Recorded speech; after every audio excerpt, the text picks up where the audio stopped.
किसान आंदोलन का आज 16वां दिन है। हम आपको बता दें, कल एक प्रेस कॉन्फ्रेंस हुई थी जिसमें नरेंद्र तोमर जो हमारे कृषि मंत्री और साथ ही वाणिज्य मंत्री पीयूष गोयल ने प्रेस कॉन्फ्रेंस करी थी। उसमें उन्होंने बताया था कि किस तरीके से लोकसभा और राज्यसभा में बैठक हुई थी और 4-4 घंटे में बहस चली थी, जिसके बाद जो एक किसान बिल है वो पास हुआ था। क्योंकि सियासत तेज़ हो चुकी है, हर पॉलिटिकल पार्टी इस पे सियासत कर रही है। और वहीं हम बात करें किसानों की, तो किसान अभी भी अपनी मांगों पर अड़े हुए हैं। उनका साफ तौर पे कहना है कि उनको संशोधन नहीं चाहिए, तीनों कानून वापस होने चाहिए। इसके साथ ही हम आपको बता दें, किसान नेता और जो उनके प्रवक्ता हैं राकेश टिकैत ने कहा है कि किसान के जो बिल है उसमें से जो सरकार है 15 में से 12 प्रस्तावों पे सहमति बना रखी है, तो वो पूरा बिल क्यों नहीं रद्द कर देती है। और हम आपको बता दें कि कल 12 दिसंबर है और कल पूरे देश में टोल प्लाजा फ्री का किसानों ने ऐलान किया है। तो अब देखने वाली बात ये होगी, अब ये जो किसान और सरकार के बीच में जो घमासान चल रहा है वो कहां पर जाकर रुकता है। केंद्र सरकार के खिलाफ किसानों का मोर्चा लगातार थमने का नाम नहीं ले रहा। दिल्ली के अंदर जहां मोर्चे को आज 15 से ज़्यादा दिन हो चुके हैं, तो वहीं पंजाब से हर दिन दिल्ली के लिए किसान लगातार कूच कर रहे हैं। अमृतसर की बात करें तो अमृतसर से आज 700 ट्रालियों का एक बड़ा जत्था दिल्ली के लिए रवाना हो चुका है। किसानों का दावा है कि इसमें 30,000 से ज़्यादा किसान नेता, आम किसान और उनके पारिवारिक सदस्य दिल्ली घेरने के लिए जा रहे हैं। उनका ये मानना है कि आने वाले दिनों के अंदर अगर सरकार खेतीबाड़ी बिलों को वापस लेने के लिए राजी नहीं हुई तो सरकार का घेराव तेज किया जाएगा। इसके साथ ही पूरे देश के अंदर ट्रेनों को रोकने के लिए किसानों ने एक बड़ा ऐलान पहले से ही कर दिया है। इसके अलावा पूरे देश के अंदर टोल प्लाजा बंद किए जाएंगे। पंजाब के किसान संगठनों ने साफ कर दिया है कि अगर केंद्र सरकार ने उनकी बात स्वीकार नहीं की तो आने वाले दिनों के अंदर दिल्ली के सभी रास्ते जाम करेंगे। लेकिन किसी भी सूरत में जब तक खेतीबाड़ी बिल वापस नहीं होंगे उनका आंदोलन खत्म नहीं होगा। कैमरामैन मोहन के साथ मैं नवदीप छाबड़ा, JK 24/7 न्यूज़, चंडीगढ़। पश्चिम बंगाल में बीजेपी के राष्ट्रीय अध्यक्ष JP नड्डा पर हुए हमले के बाद से राज्य की सियासत गर्मा गई है, जिसको लेकर ममता बनर्जी ने कहा है कि चूंकि पश्चिम बंगाल में अगले 6 महीने में चुनाव होने वाले हैं, इसलिए बीजेपी नेता खुद पर हमले कराकर बंगाल में माहौल को तैयार कर रहे हैं। वहीं दूसरी तरफ बीजेपी का कहना है कि इस तरीके से हमले कराकर ममता बनर्जी संवैधानिक मान्यताओं को चुनौती दे रही हैं। इस पर पश्चिम बंगाल के राज्यपाल ने भी आज ममता बनर्जी को कड़ी चेतावनी दी है और उन्होंने कहा है कि अगर पश्चिम बंगाल में ऐसा ही होता रहा तो आने वाले समय में वो कोई कड़ा फैसला ले सकते हैं। वहीं अगर बात की जाए केंद्रीय गृह मंत्रालय की, तो गृह मंत्रालय ने पश्चिम बंगाल के मुख्य सचिव और DGP को इस पूरे मामले पर तलब कर लिया है।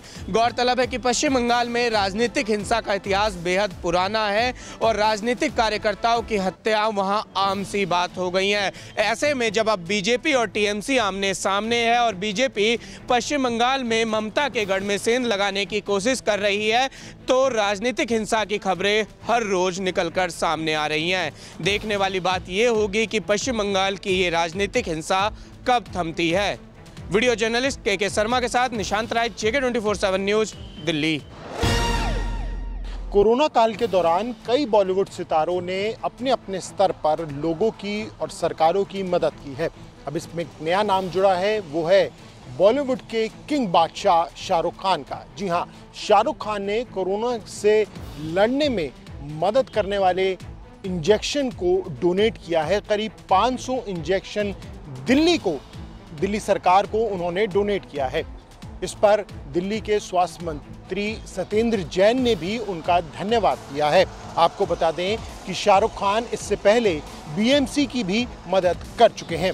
गौरतलब है कि राजधानी में हालांकि तीसरी लहर जा चुकी है, जैसे कि दिल्ली सरकार का दावा है, लेकिन उसके बावजूद आने वाले समय में कोरोना कब तक खत्म होगा ये कहना बहुत मुश्किल है।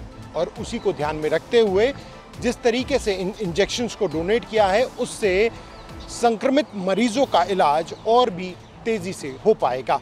दिल्ली से प्रणय शर्मा की रिपोर्ट। इंडियन मेडिकल एसोसिएशन ने 24 घंटे की हड़ताल का ऐलान किया है। देश में आज सुबह 6 बजे से कल सुबह 6 बजे तक प्राइवेट अस्पताल डायग्नोस्टिक सेंटर या फिर जांच केंद्र सब सारे बंद रहेंगे।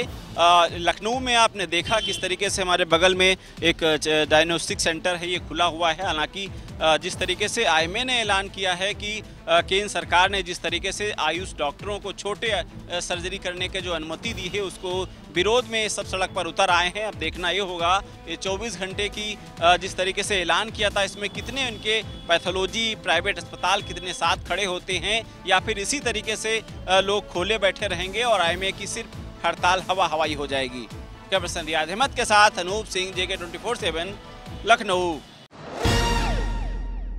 पिछले 9 महीने से बंद पड़े स्कूलों को अब कहीं ना कहीं राहत मिली है और हरियाणा सरकार ने 10वीं और 12वीं की क्लासों को फिर से शुरू करने का फैसला सुनाया है। तो वहीं मंदी के मार झेल रहे निजी स्कूल लगातार मांग कर रहे थे कि उनके स्कूलों को खोलने का आदेश सरकार जारी करे, जिसके बाद अब कहीं ना कहीं निजी स्कूलों के जो मालिक हैं उनको थोड़ी बहुत जो है राहत मिलेगी, क्योंकि लगातार जिस तरह से 9 महीने से स्कूल बंद पड़े थे तो स्कूलों के जो मालिक हैं, संचालक हैं, उनको कहीं ना कहीं आर्थिक हालात जो है संकट उनको सताने लगा था, जिसके बाद लगातार वो सरकार से मांग कर रहे थे कि जब पूरा देश खुला हुआ है तो सरकारी और प्राइवेट स्कूलों को भी खोलने का काम सरकार करे। जिसके बाद अब सरकार ने 10वीं और 12वीं की क्लासों में फिर से शिक्षा शुरुआत करने का फैसला लिया है और 14 दिसंबर से 10वीं और 12वीं की जो क्लासेस हैं वो निजी और सरकारी स्कूलों में शुरू हो जाएंगी। ऐसे में कहीं ना कहीं जो अभिभावक हैं वो उनमें भी सवाल कहीं ना कहीं सोच विचार रहे हैं कि जिस तरह से पहले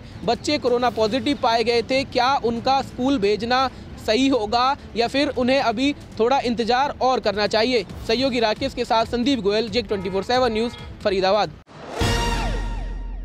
आपको बताते चले कि 12 दिसंबर को IMA पासिंग आउट परेड होने जा रही है, जिसमें 325 सैन्य अधिकारी देश को मिलने जा रहे हैं। साथ ही पड़ोसी देशों के भी 70 कैडेट यहां से प्रशिक्षण लेकर अपने अपनी सेना में प्रतिभाग करेंगे और अपने देश की सेवा करेंगे। कहीं ना कहीं माना जाता है कि जिस तरीके से उत्तराखंड एक सैन्य धाम भी माना जाता है कि कमांडेंट ने कहा कि अंतिम पंख भरते ही देश का हिस्सा बन जाएंगे और उन पर पूरे देश की निगाहें टिकी हुई हैं और साथ ही उन पर एक जिम्मेदारी भी है कि वो देश के काम आए। कैमरामैन तिलक शर्मा के साथ धनराज गर्ग, JK 24/7 न्यूज़, देहरादून।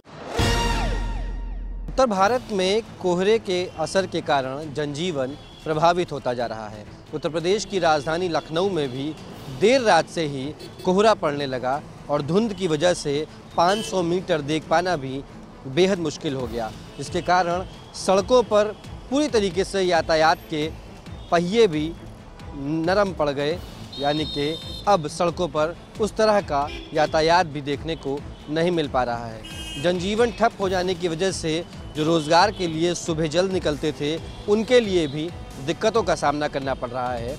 यहाँ तक हवाई यात्रा और रेल यात्राओं में भी समय को लेकर बदलाव किए गए हैं।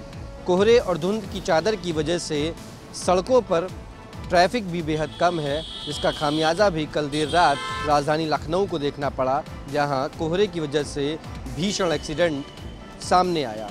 लेकिन मौसम विभाग की चेतावनी के अनुसार आने वाले समय में ठंड कड़ाके की पड़ेगी और साथ ही साथ कोहरे के साथ साथ धुंध भी पूरी तरह से छाया रहेगा, जिसके कारण यातायात तो ठप होगा ही, लेकिन आम जनजीवन भी कहीं न कहीं अस्त व्यस्त होगा।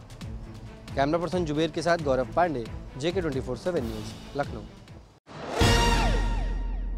भारत और बांग्लादेश के बीच लगातार संबंधों में सुधार हो रहा है, जिसका नतीजा है कि 55 साल बाद भारत और बांग्लादेश के बीच ट्रेन सेवा की शुरुआत हो रही है, जिसका उद्घाटन 17 दिसंबर को मोदी और हसीना करने जा रहे हैं। कहीं ना कहीं जब बांग्लादेश और भारत के संबंध बेहतर हो रहे हैं तो चीन और पाकिस्तान में खलबली सी मची हुई है, क्योंकि बांग्लादेश और भारत के रिश्ते का बेहतर होना कहीं ना कहीं ये आने वाले भविष्य को दर्शाता है कि भारत और बांग्लादेश का भविष्य कैसा होगा। खैर, ये तो वक्त ही बता पाएगा, क्योंकि रिश्ते सुधारे जा रहे हैं और ऐसा नहीं है कि रिश्ते अभी सुधारे जा रहे हैं, क्योंकि इतिहास गवाह है भारत और बांग्लादेश के रिश्ते हमेशा से ठीक रहे हैं। 1971 का वक्त तो आपको याद ही होगा, जब पाकिस्तान से बांग्लादेश अलग हुआ था, जिसके बाद धीरे धीरे भारत के साथ बांग्लादेश के रिश्ते मजबूत होते गए। जम्मू कश्मीर केंद्र शासित प्रदेश के अंदर एक तरफ डीडीसी चुनाव चल रहे हैं और दूसरी तरफ रोशनी घोटाले को लेकर भी कार्यवाही तेज होती जा रही थी। लेकिन आज बड़ा फैसला सुप्रीम कोर्ट की तरफ से यहां पर सुनाया गया है, क्योंकि रोशनी घोटाले के अंदर जितने भी लोगों के नाम सामने आए हैं उनको 21 दिसंबर के लिए होल्ड पर रखने के लिए कहा गया है, क्योंकि सुप्रीम कोर्ट की तरफ से हाई कोर्ट को ये आदेश दिए गए हैं कि 21 दिसंबर तक इन लोगों पर कोई कार्यवाही यहां पर नहीं होनी चाहिए। और जाहिर तौर पर आपको ये भी बताते चले कि केंद्र शासित प्रदेश जम्मू कश्मीर के अंदर लगातार डीडीसी चुनाव जो है वो भी चल रहे हैं। 5 चरण हो चुके हैं और उसके बाद यहां पर अभी 3 चरण बाकी हैं, क्योंकि 8 चरणों में जम्मू कश्मीर केंद्र शासित प्रदेश के अंदर डीडीसी के चुनाव होने हैं। तो जाहिर तौर पर सुप्रीम कोर्ट की तरफ से जो फैसला लिया गया है, नरवणे की अगुवाई में ये पूरा फैसला यहां पर सुनाया गया और साथ ही बड़ी राहत उन लोगों को जिनका नाम रोशनी घोटाले में सामने आया है। लेकिन देखना यह होगा कि 21 दिसंबर को जब ये पूरी कार्यवाही यहां पर खुलती है, इस पर पूरी बहस यहां छिड़ेगी तो किन किन लोगों के और नाम सामने आ सकते हैं और जिनके नाम सामने आएंगे उन पर कार्यवाही किस तरह से होगी, क्योंकि 25,000 करोड़ रुपए का ये पूरा घोटाला था। जम्मू कश्मीर के अंदर जम्मू कश्मीर को रोशन करने के लिए ये पूरा काम यहां पर करने की कोशिश की गई थी। रोशनी एक एक्ट लाया गया था, लेकिन उसके बावजूद आप देखिए कि पूरा घोटाला जब हुआ है तो जाहिर तौर पर लोगों पर भ्रष्टाचार के आरोप भी लगे हैं। लेकिन अब यहां पर डीडीसी के चुनाव भी चल रहे हैं, दूसरी तरफ घोटालों का भी सिलसिला जो है वो सामने आ चुका है। तो इसी को मद्देनजर रखते हुए सुप्रीम कोर्ट ने हाई कोर्ट को एक बड़ा आदेश दिया कि अभी इसे होल्ड पर रहने दीजिए, पहले यहां चुनाव हो जाएंगे और उसके बाद इस पर कार्यवाही भी की जाएगी। लेकिन 22 दिसंबर को जब रिजल्ट डिक्लेयर होंगे, कौन सा नुमाइंदा जीतकर सामने आएगा ये तो समय ही बताएगा। लेकिन उसके पहले ही 21 दिसंबर को अगर सुनवाई होती है तो क्या कुछ निकलकर वहां पर सामने आएगा, ये देखने वाली बात होगी। कैमरा पर्सन सुनील के साथ आशा सरमाल, जम्मू।